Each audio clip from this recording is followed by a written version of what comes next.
To draw a hand cleaning the melting cheese of a pizza slice stuck between two pillows, first simplify the fingers using geometrical figures. For this example, I'm simplifying the fingers of one hand using guidelines and the other a triangle. The geometrical figure you will use to simplify the finger of a hand depends on the angle this hand takes. So feel free to experiment with different geometrical figures and different angles. Personally, for most cases, when talking only about fingers, I like to use mostly guidelines and triangles. Remember that pizza slices are pretty messy, especially the melting cheese. Especially because of its oily and sticky texture, it can stick anywhere. And of course, this includes the pillow's fabric and the finger's skin. When the melting cheese of a pizza slice is still warm, it can be extremely flexible as well. So sometimes it doesn't matter how much the finger moves, the cheese will just stretch into that direction. Remember that when whispering, a person needs to be very close, almost touching the object they are whispering to. So when drawing somebody whispering romantic songs through a microphone, remember to draw their mouth touching the microphone. For that, I like to simplify the mouth using a curved line and taking the shape of the part of the microphone they are touching. Keep in mind that whispering can be a little bit messy because some people like to lick the thing they are whispering to. And if your character is doing that, just simplify the tongue using another curved line as well. Do not draw somebody whispering with a closed mouth. Everybody whispers with an open mouth. If not, it will be impossible to understand what they are saying, especially when they're trying to sing romantic songs to their partner in order to beg for forgiveness. It doesn't matter the angle the face is,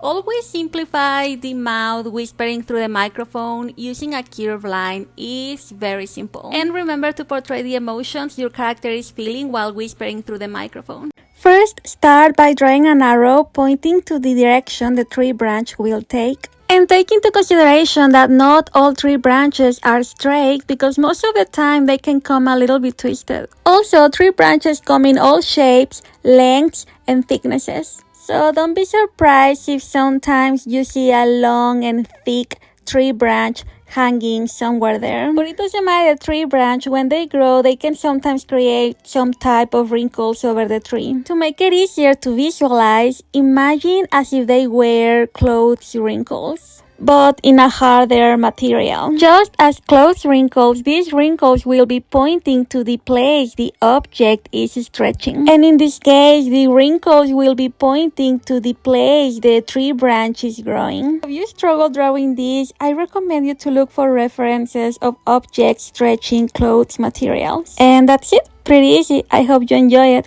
Bye! Mountain tips don't have to be completely pointy. Sometimes they are a little bit curved. Like I'm doing in this video, you can use simple guidelines that will help you shape the form of a mountain tip. And you can also use different tip references like the tip of a mushroom, for example.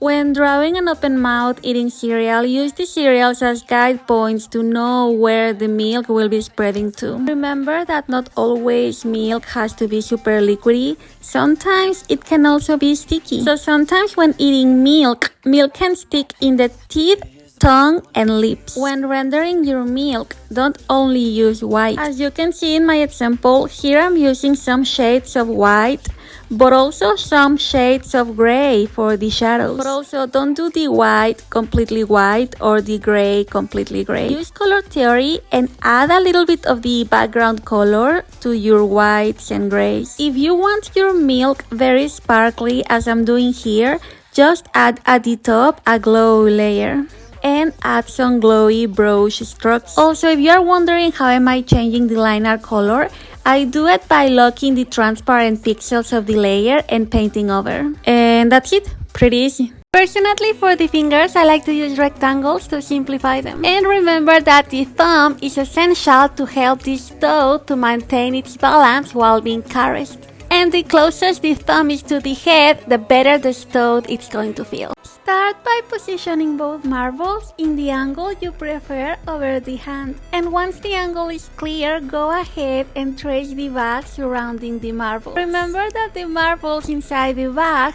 will be way thicker than the bag holding them. And that's why the bag shape will be pretty dependent to where the marbles are moving. If you apply other forces, like a hand playing with those marbles, then the bag shape will also depend on where the hand is moving the marbles. Although it's made of plastic, the marbles bag will be way thinner than any other type of plastic. And that's why wrinkles will form easily over this bag. Like for real, these bags have so many wrinkles you will not believe it. And new wrinkles will form with the slightest touch. So that's why when you are holding it, you have to be very careful and try to evade any harsh movements. And that's it, pretty easy.